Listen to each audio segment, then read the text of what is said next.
Allow me now to introduce the speaker for today.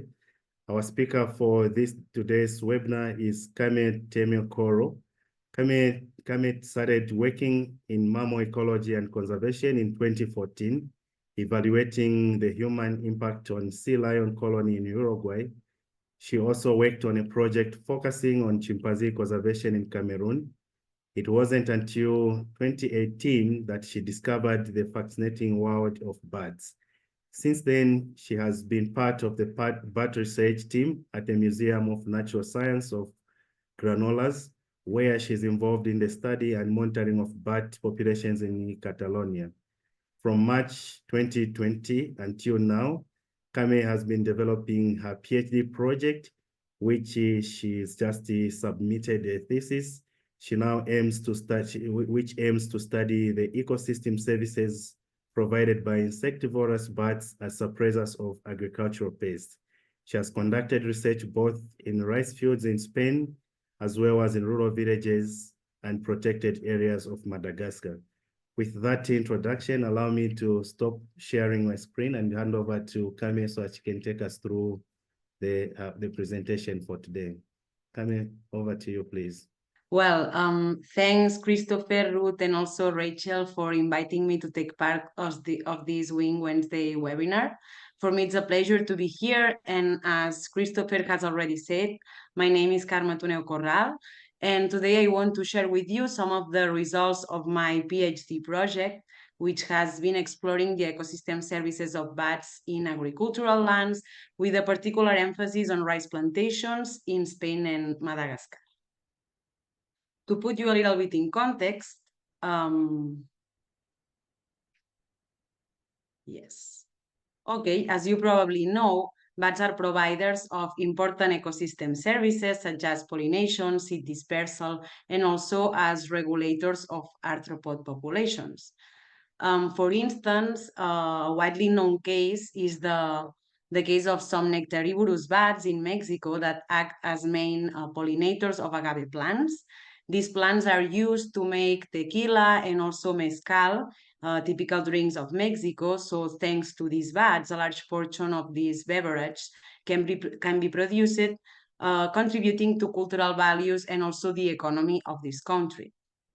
Other examples involve bats as pollinators of a wide range of fruits. This is the case of durian plants, and some authors have stated that bats contribute to both quality and yield of these durian fruits, favoring local communities in Mexico and also in Indonesia. But today I will focus on insectivorous bats. These are the main protagonists of this story since they are some of the most efficient insect predators on Earth.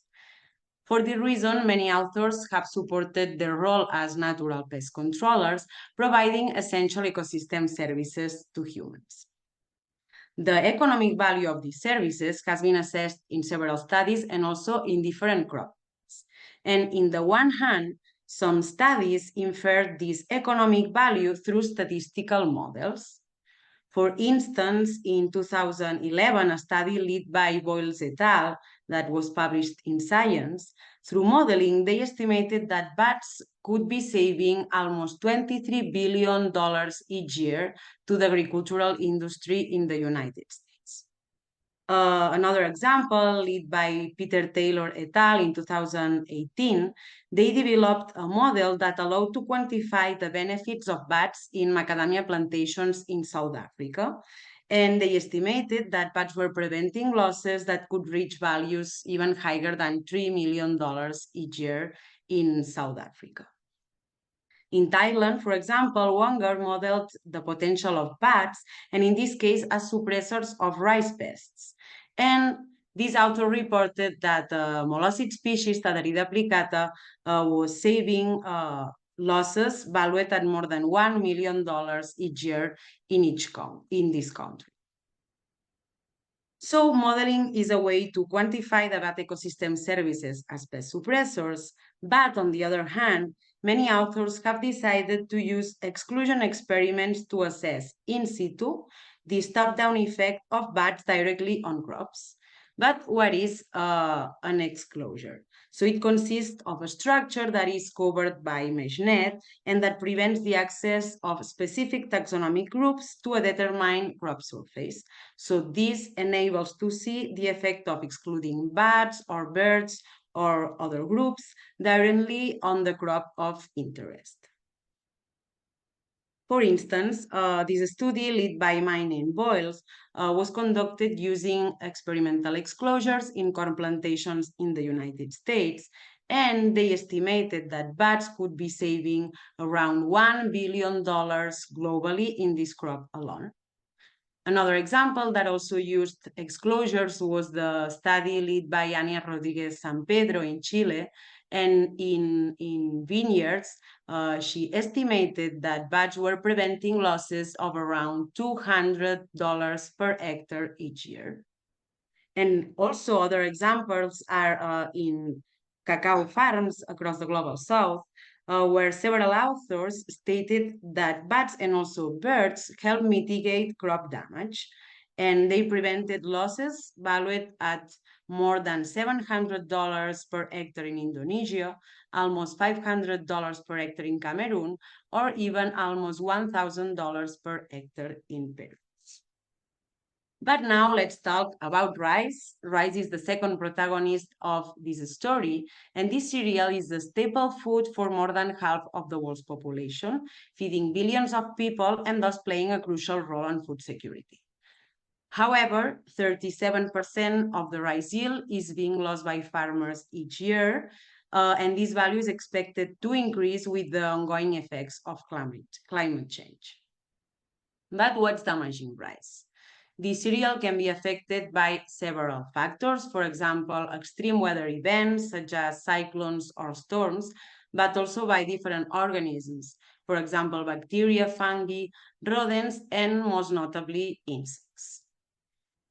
And now it's time to introduce you to the third protagonist of this story, Chilo or the striped rice stem borer moth, is one of the most widespread rice pests in the world. The caterpillar of this species can remain up to 30 days inside the stem of the plant, feeding on the content of the rice cane. As a consequence, the plant weakens and the spike is not formed properly and sometimes even not at all. In the Iberian Peninsula, a pioneering study led by Puig Montserrat in 2015 proved the role of soprano Pipistrellus pygmaeus, controlling this pest in Ebro Delta, in Spain. In this study, bat boxes were installed in rice plantations, and they were successfully occupied by colonies of this bat species in a relatively short period of time. So the authors reported that as bat activity was increasing in rice paddies, it was detected a substantial decline of pest levels, and after a few years, farmers did not need to use insecticides to fight this pest in that specific area. So in this study, authors reported that bats were preventing around 21 euros per hectare, which was the cost of the agrochemical applications at that moment.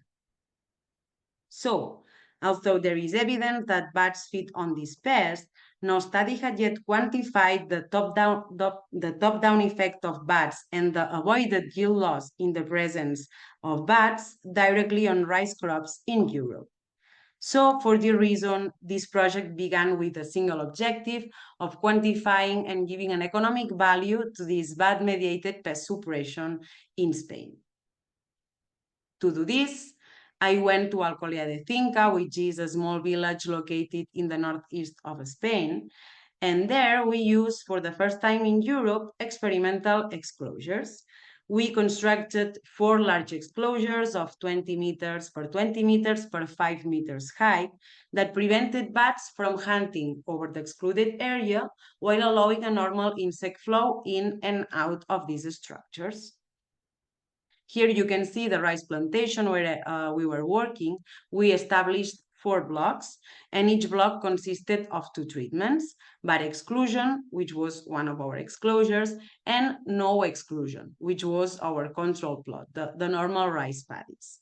This way, we were able to see what was happening in the presence or in the absence of bats. To make it easy to understand, we created 4 small imaginary walls without bats. Also, and by chance, we detected a maternity colony of common pipistrelles roosting in an old farm next to the rice plantation. Here, I want to quickly show you the process of installing one of these exclosures. As you can see, we were lucky to be able to set up everything before sowing, before the rice were flooded, and of course, with the great help of the team of the Natural Sciences Museum of Granollers. Here is an aerial view of 2 of the installed exclosures, and before continuing, I want to add here that we decided to keep the exclosures closed permanently during the whole study period for several reasons. In first place, because the adults of these pests, so the moths, are exclusively nocturnal, and almost all the potential nocturnal predators in our study area are insectivorous bats, with the exception of a few nocturnal insectivorous birds such as nigers. During the day, these moths are not active and hide under the leaves of rice plants. And although, of course, there may exist a potential predation by the diurnal birds foraging inside rice canes, adults of this pest are much more vulnerable to predation during dusk and night. In addition, the caterpillars of this pest, as I said, remain always inside the stem of the plant, being rarely predated by any insectivorous vertebrate. So, assuming that pest suppression pressure occurs mostly during night, and to avoid causing damage to young rice plants by stepping on them every day and twice a day to open and close the exclosures, and during 4 months, we decided to leave the exclusion structures closed during both day and night during the whole study period, and also this way we were simplifying a lot the logistics of the project. Then, in order to quantify this top-down effect of bats, we used this white square structure that you can see in the photo. This is a structure of 1 square meter that we used to take random samples inside the exclosures and also in control plots, and then count the amount of infested plants. A typical sign of a plant infected by Chilosuppressalis is, as you can see in the photo in the right side, is this appearance of upright white spikes that contrast a lot with healthy plants, which have more greenish or yellowish spikes, and that bend a lot due to the weight of the rice grain. So then, to obtain an economic value of these benefits of bats, first I calculated the average number of rice grains per spike to obtain a value of ready-to-consume rice per spike. Then, this, together with the results of the infested stem counts and the current rice market prices, I obtain a value of the avoided yield loss in the presence of bats per hectare, and also considering the total area of rice plantations in Spain. Finally, during the whole study period, I also collected guano samples from that colony of common pipistrelles that I mentioned that we found next to the rice plantations in order to see if they were actually consuming this pest or not. So, what did we find? In first place, and through molecular techniques, we proved that common pipistrelles were consuming Chilosuppressalis. Then, regarding our exclosure experiment, although during that year the pest levels were very low, we observed that pest affectation inside the exclosure was significantly higher than in control plots. As you can see in this table, in most cases, the amount of plants damaged by Chilosuppressalis inside the exclosures, which is in the absence of bats, doubled the amount of plants counted in control plots where bats could hunt freely. If we consider the results of each block altogether and over time, we obtain a similar trend. The cumulative number of infested plants inside the exclosures was always higher, and these values were approximately twice as high as the values found in the control treatment. And now, if we want to translate this on the amount of rice saved by bats, we estimated that on average, bats could be protecting around 70 kilograms of rice per hectare, although in some cases this value could be much higher, even surpassing 100 kilograms of rice per hectare. And then, considering the current rice market prices, this could be translated to around 56 euros saved by bats per hectare, although again, in some cases, these values could be even higher, even higher than 100 euros per hectare. And then, just as an exercise, we wanted to see what happens if we extrapolate what we found in Alcolia de Finca at a national level. So we consider the amount of the surface of rice plantations in Spain, and on average, we estimated that bats could be saving around 7.5 thousand tons of rice, which is around 6 million euros every year only in Spain, and without even considering the avoided pesticide costs in the presence of bats. But that's not all. It turns out that Chilos suppressalis, one of our protagonists, is a tympanid moth. And some published evidence suggests that tympanid moths are able to detect echolocating bats.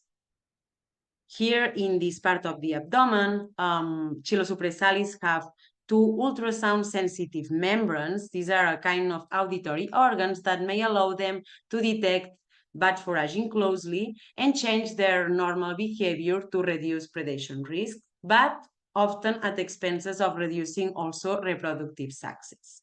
This behavior could be encompassed within the concept known in ecology as the landscape of fear. So with this, a new question came up to me. Is there any effect of bat ultrasounds on the egg production of Chilos suppressalis? Well, to assess this, I went back to the rice plantations and using ultraviolet light traps as the one that you can see here in the picture, also in the left side of this slide, we attracted insects and we captured adult moths alive of Chilos suppressalis. We kept them in these small containers until they were transferred to these captivity cages. These captivity cages were provided by several materials, corrugated cardboard, rice plants, and also wax paper, and also a source of water with sugar for hydration and nutrition of the moths. And parallelly, we also recorded the soundscape of a normal night in rice paddies, which of course included some bat ultrasounds. So, in total, we placed 19 of these boxes in a room with no ultrasounds, which was our control room, and 19 of these cages in a room where we broadcasted this recording with bat ultrasounds. Then, after 3 to 5 days, which is the normal duration of the adult stage of this pest, we opened the cages and we counted the number of clutches in each cage, the number of eggs in each clutch, and we identified the number of females and males that we placed in each cage by identifying the ovipositor in the case of females and the claspers typical of males. And what did we find? Well, our results suggest that Chilos suppressalis is probably able to detect bat ultrasounds, but this doesn't seem to have an effect on the number of egg clutches laid by female. But what we observed is that in the presence of ultrasounds, the amount of eggs in each clutch was almost halved. So the reduction that we detect was around 46%. And this can have profound consequences for farmers, since fewer eggs would mean fewer larvae, and fewer larvae would mean fewer adults that would lay more eggs. And this can potentially reduce also crop damage and thus also economic losses. So for this part of the project, we have seen that bats suppress Chilosuppressalis that reduce a lot the crop damage. And we estimated that bats can protect around 70 kilograms of rice per hectare or 56 euros per hectare in our study area. Although these values can reach much higher values at the national level, even surpassing 7,000 tons of rice per hectare, which is around 6 million euros each year in Spain. And finally, that bats may be protecting rice by just emitting these scary ultrasound sequences that alter the normal behavior of these pests and reduce their reproductive success. Well, but after that, as the next step, this project jumped to Madagascar. In Madagascar, I've also been exploring bat ecosystem services in agricultural lands and also in protected areas, and again with a particular interest in rice plantations. So, as you may know, Madagascar is land of rice and biodiversity. On the one hand, this country shelters an exceptional biodiversity, being approximately 90% of its flora and fauna endemic species. However, more than 90% of these species are found exclusively in forest, being in risk of extinction. But why? Well, Madagascar has an increasing human population of more than 28 million people, and most of them are totally dependent on subsistence agriculture. So the expanding farmlands are leading to large forest losses, even at the vicinities of protected areas, with consequent losses of its unique diversity. On the other hand, rice is the main staple food for Malagasy population, who unfortunately suffers important harvest losses, often due to insect pests, and which are usually compensated by creating new crop fields, usually through this slash and burn practice. But nevertheless, 75% of farmers in Madagascar do not produce enough rice to feed their families, being food security an important issue extended in some regions of the island. And now is when bats and also protected areas come into play. In one hand, we have already seen the potential of bats as suppressors of agricultural pests, but in the other hand, protected areas are widely known as key elements, not only for conserving biodiversity, but also for preserving essential ecosystem services that support human well-being. In Madagascar, the role of protected areas and in providing this bat pest suppression to nearby rural areas is unclear. So one of the main questions of my project there was to assess whether insectivorous bats roosting in protected areas are acting as pest and disease vector suppressors in nearby rural villages. To do this, I went to northern Madagascar, and there I visited 3 protected areas and the surrounding rural villages. In these places, we capture bats, normally at the entrance of roosts. Inside protected areas, we went to caves and we capture bats when they were going back to the roost. By the way, these are not insectivorous bats. These are Rosetus madagascariensis, a fruit bat from Madagascar. Anyway, it's a cool photo, so I put it here. And we also capture bats in forests inside protected areas using hard traps and also mist nets. And in rural villages, we first located the synanthropic colonies of bats, and then using, again, mist nets, we also captured them when they were going back to their roosts. Once we have the bats captured, we identified and measured them, and we also collected fecal samples to assess what they were eating. Here you can see some photos of the cool and super beautiful bats that we catch in Madagascar.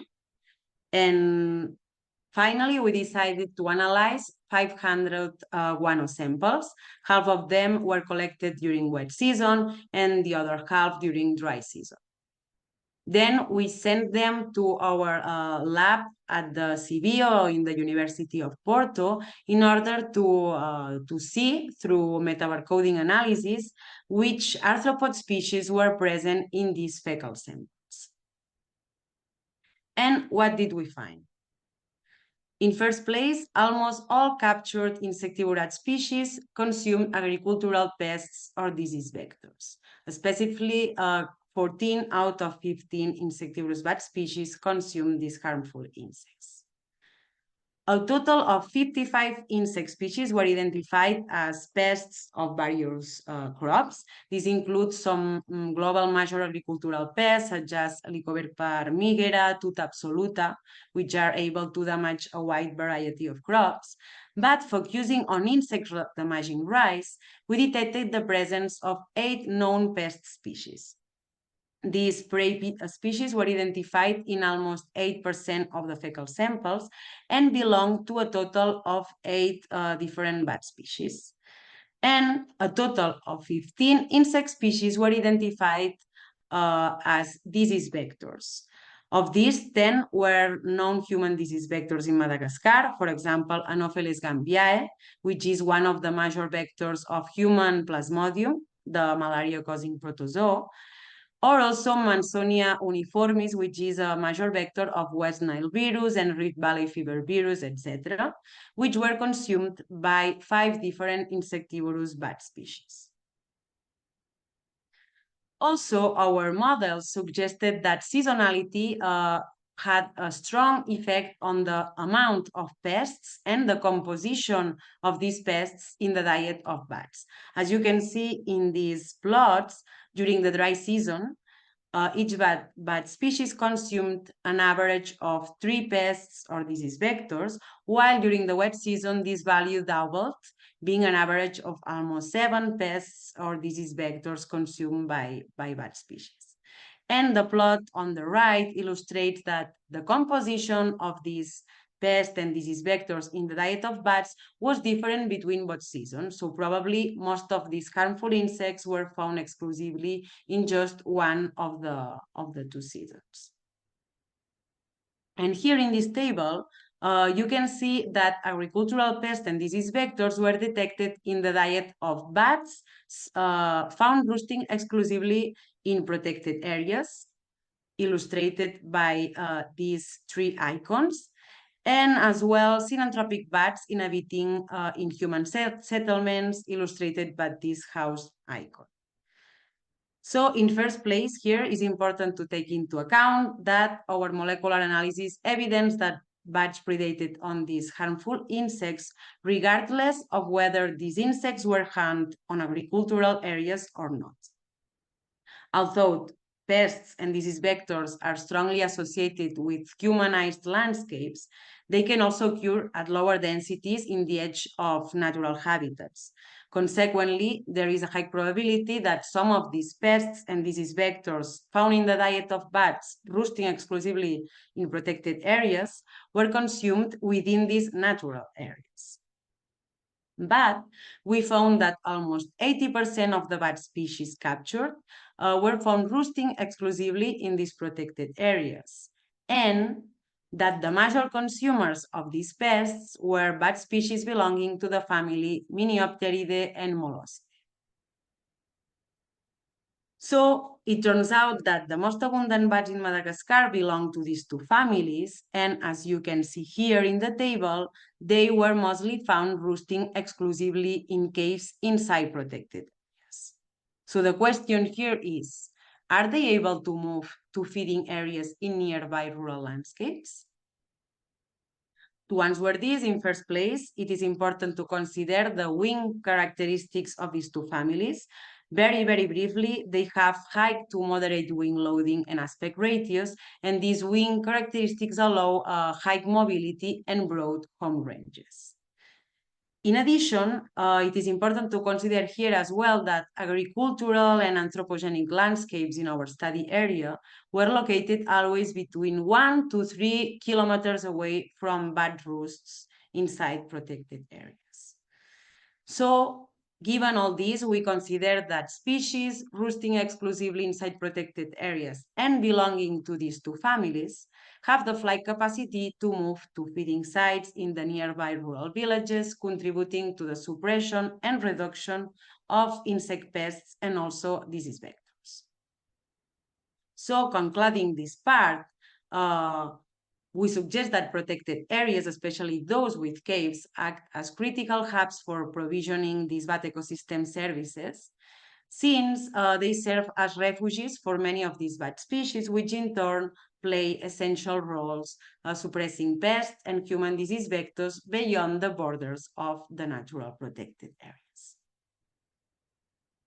Also, another part of the project that we conducted in Madagascar was focused on the use of bat boxes to see if this was a good strategy, trying to attract bats to rice plantations and other.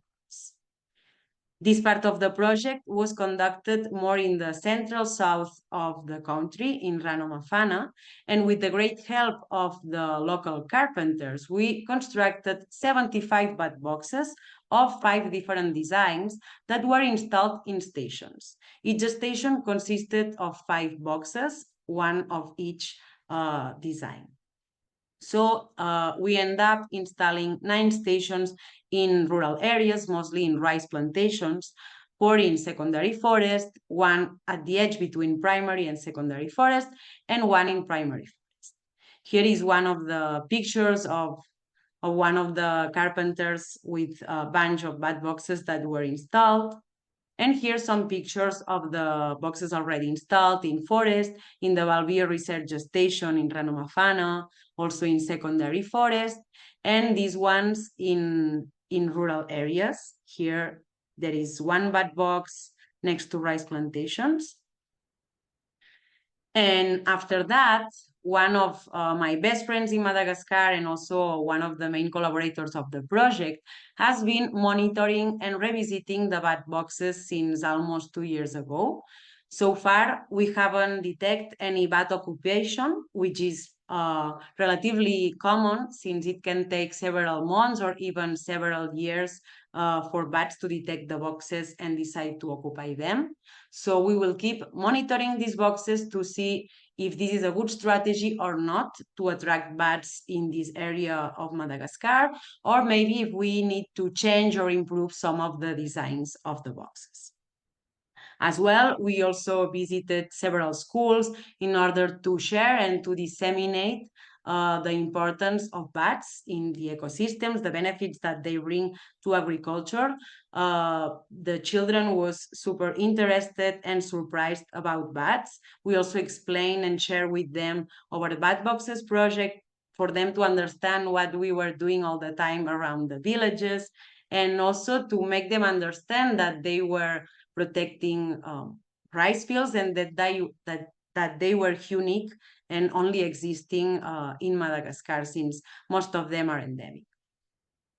Additionally, as radio is one of the most used media in rural areas of Madagascar due to the very limited access to electricity, we recorded the program in Malagasy, in a local radio in Ranomafana, which was emitted not only in this village, but also in all villages of the district. And to finish, I also want to say that during the last stage of this project, we launched a Facebook group called Bat Conservation Madagascar or Conservación de Chauves-souris à Madagascar.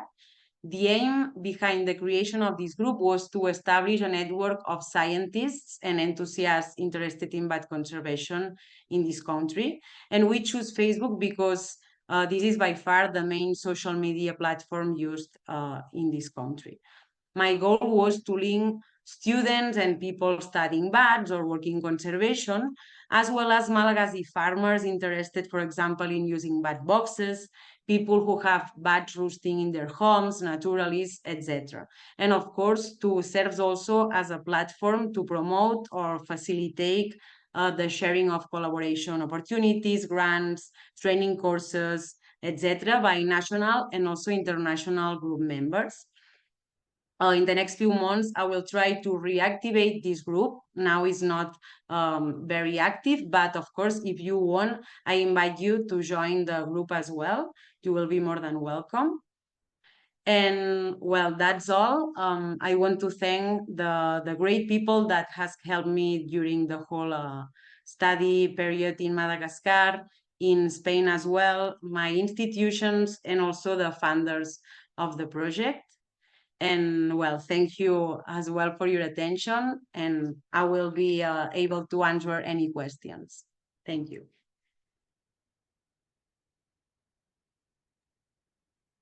Thank you very much, Carme, for that exciting presentation, and just to see the amount of work that you were able to put in the field, both in Spain and also the work that you're doing in Madagascar. I think it's always exciting to hear the positive stories about bats and what they're able to do. And once we're able to quantify this and be able to use science to be able to convince people the ecosystem services that bats are playing, then we could even win more people helping in the conservation of bats. There are a few questions in the chat which I'll be able to read. The first one is from Tom. Tom is saying, great work, thanks for sharing. Are you sure the moth produces less eggs under the influence of bat ultrasounds, or might they produce a similar amount over a much longer time? If I understood well, he's asking if the effect of ultrasounds is just that it takes longer for moths to put the eggs. So the question is it that the moths are producing less eggs due to the ultrasounds from bats? Or is it that if you observe over a longer time, the moths might be producing the same amount of eggs? Well, the thing is that the life of the adult moths is super short. Normally, the adult stage is from 3 to 4 days, sometimes even less. So the thing for them is that if they do not lay eggs, they will die in a short time. So that's why they wouldn't have any chance to lay more eggs in the near future. So that's why normally the effect of ultrasounds is directly related to the final egg production of the adult moths. Thank you. I think I'll take one more question from the chat, and then there's a hand from Salome. I'll come to you. There's another question in the chat from Iqbal Bala. And the question is that thanks for a very comprehensive investigation. I'm curious about the results of the exclusion experiment and whether you found any difference in total yields between the two treatments. Can you repeat the question again, please? So the question is whether you found any difference in total yields between the two treatments. That's for the exclusion experiments in Spain. In total, I do not understand the word after total. The total yield. I'm trying. In total yield. Okay, yes. okay. Okay, sorry. Yes, I was not able to assess yield because in Spain, people do not harvest the rice by hand. So we try to discuss with the farmer to just keep those areas and harvest the rice by hand to compare the yield from control plots and exclusion plots. But in this area and well, in Spain, they do not used to do that. So we were not able to do this because they use huge trucks and machines to harvest the whole rice plantation. So to do this, we had to pay even more money to convince them to to use that part of the rice plantation. So we couldn't do that. But it would be very interesting. Yes. Thank you very much for that, Carme. I think I'll give an opportunity to Salome. Just you could unmute yourself and just ask or make a contribution. All right. Thank you so much for the nice presentation, Cami. I just have a few questions because I'm doing I'm starting or I'm doing a similar study here in Malawi. So my question is, from your title, you say you are looking into assessing the law of bats as insect-based places in rice paddies. So from your results, I think if I was following you very well, you were concentrating on the Chiros places. Was it the only pest that were the bats were able to feed on the rice paddies? The second one is on the exclusions. On the exclusions, what type of the nets did you use for the exclusions? Did you just use the general nets, or maybe it was also a mixed net? Or being somebody who I'm interested in, I'm just looking into what kind of net can I use for the exclusion side. The third question, I'm so sorry. The third question, it's on the issue of now, did you use the mist net for to trap the bats? Because I remember you said you were collecting even the guano to the fecal matter to check on what insects they were feeding. So were you using mist nets? If so, I mean, what were your basis of the location? Where did you locate them? At the same time, what size were you using? Yeah, I think I should ask these three. And please, I will need your email address at the end of the presentation. Okay, thank you for your question. Of course, I will send you my email address. Well, regarding the last question, we captured bats at the entrance of caves, mostly when surveying bats inside protected areas. We tried not to block the whole cave entrance because otherwise it can be a bit dangerous. Anyway, we were capturing bats before sunrise when they were going back to the roosts. So this way, we were sure that they have already eaten.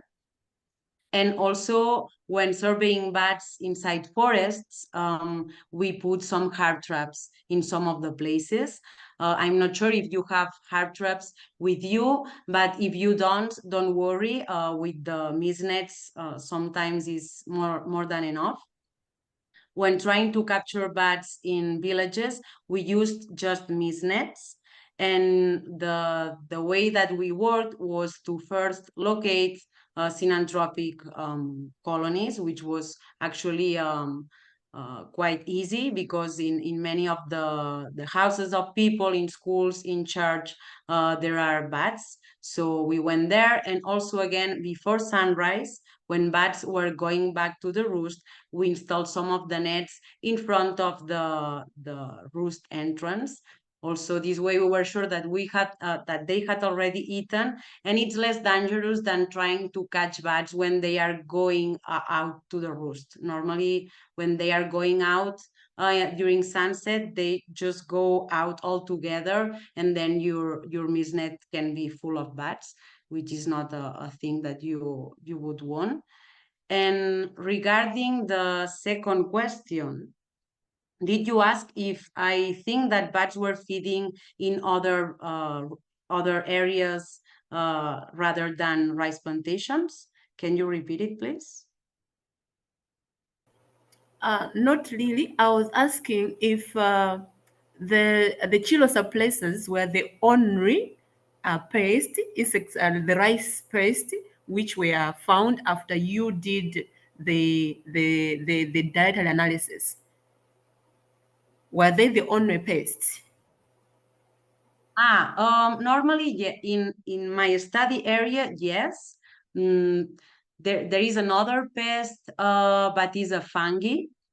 So normally it can be confusing when counting the number of plants damaged by this pest. When counting these, I had to just extract the plant and open it to make sure that that plant was infested by Chilosuppressalis and not by these other fungi, Pellicularia. but there were no more insect pests, or at least important insect pests in that area. And when doing this dietary analysis, we looked specifically for Chilosuppressalis, because this way the analysis was a bit cheaper. So we knew that that was the most important pest, and we focused on that. And the first question, I totally forgot it. If you can repeat it, please. Okay. I asked if okay, from the exclusion, do you use any nets, or maybe you have specific nets which you use for the exclusion? We didn't use mist nets as the ones that we use for doing these captures. We bought those nets in like some people who use them for large agricultural extensions, sometimes to avoid birds going there and eating the fruits. So it is a kind of material commonly used in agriculture here. But what we choose was the mesh opening. We choose 4 centimeters of opening, because this way we adjusted that to the opening, to the wingspan of this pest, making sure that this pest could easily fly inside and outside the structures. This is very important, because depending on the size of the pest of interest, or the insects that used to feed or damage your crop of interest, you should make sure that they are freely that the access is freely available for them. But also then you have this trade-off, no? Because then some small bats could get inside the exclosure. In my case, 4 centimeters was fine, and no bats normally get inside the exclosure. But what I saw is some small birds getting inside, which in my case was even better, because I assumed that birds were not feeding on that pest. But yeah, you have to take this into account, both insect or pest size, and also the size of the bats or birds or taxa that you want to exclude. Thank you very much, Carme, for that. And thanks, Salome, for those questions. I think we'll move to the next question in the chat. The next question is coming from Alexandra, and the question, they're saying, amazing work, Carme. Did you do any acoustic monitoring in Madagascar to try and quantify bat activity in the rice paddies? I installed several acoustic detectors. By the way, thanks for the question, Alexandra. I didn't monitor the activity in rice plantations, but I put some detectors there. I have the data, not only in rice plantations, but also in colindan habitats. So I still need to think about how to use this data, maybe trying to find a gradient between agricultural lands and forest areas.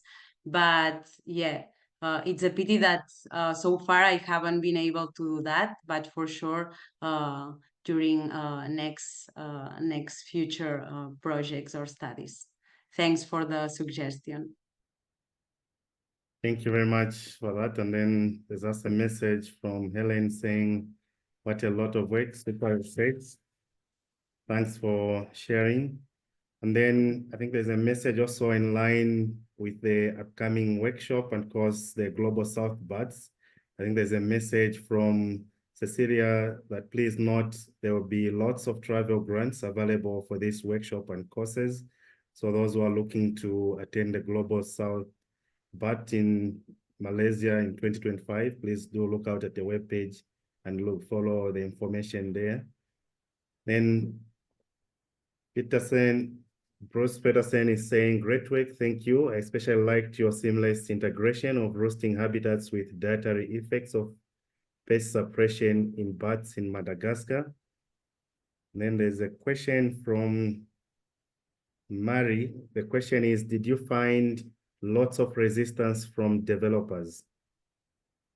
Mary, if you could just unmute yourself and ask the question.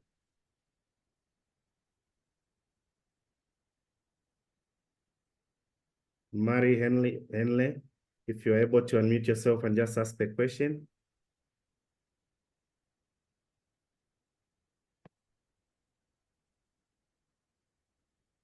I can answer anyway. I don't know Okay, yeah, if you could, please, you can go ahead. Yes, normally I didn't find resistance. Of course, I work in two very different scenarios. In Spain, it was easy, and normally farmers there, they know that bats are good for agriculture. They were quite curious, and of course, they wanted a compensation if I wanted to work on the rice paddies.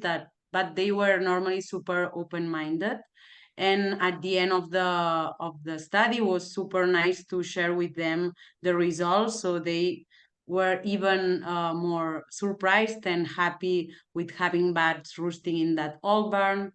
So that was quite easy. In Madagascar was different also.